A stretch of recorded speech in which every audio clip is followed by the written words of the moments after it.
I'm Patrick Sweeney, coming to you today from Special Operations Command, Fort Bragg, North Carolina.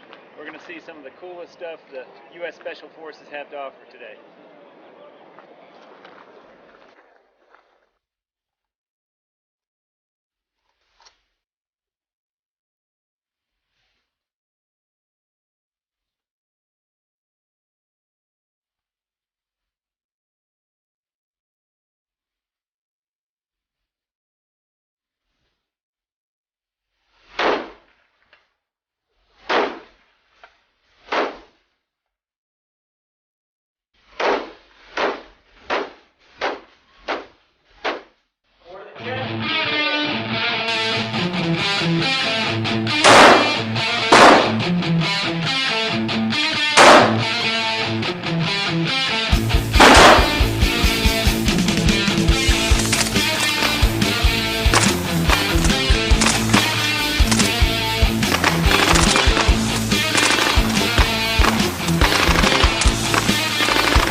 Do a live fire drone.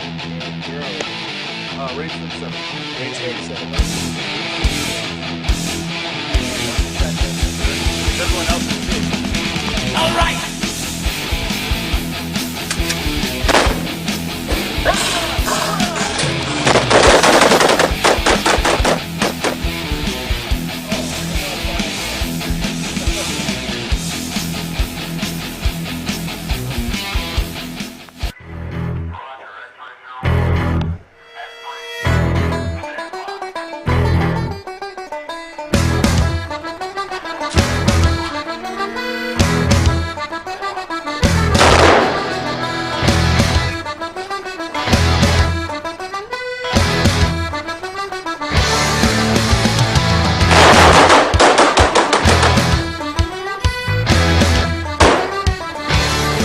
We've had a ton of fun today, shooting most of these weapons that you see here and then plus a few more.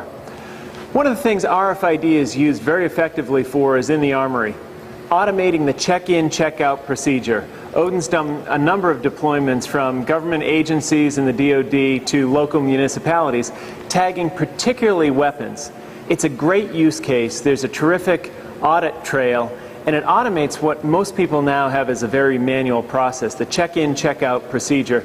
Usually someone's required to fill a logbook out, and if people are deploying in a hurry, it seldom gets done. So using passive RFID, based on the DoD's ISO 18006, is the most secure and most cost-effective way of automating the check-in, check-out procedure and keeping good accountability on the weapons. The other thing that RFID is great for, particularly in special operations teams and medical teams, is making sure kits are fully outfitted. You never want to go out and deploy with something missing in the kit. So let's take a look now at some of the other things that we can tag with passive RFID to automate and really speed up the process. Right here is the kit that I'm going to carry at all times.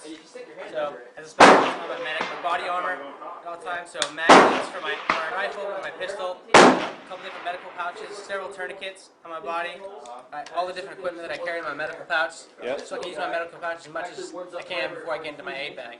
So I carry stuff like chest seals, sealed gunshot wounds, needles to decompress the chest, nasal airways, different kind of pressure dressings, and combat gauze and other essential items that we carry.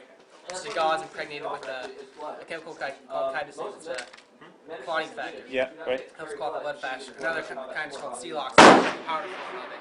Okay. For places that we can't, there's not a good place to place a tourniquet, so high in the armpit or high in the thigh. These are two of the main tourniquets that we carry.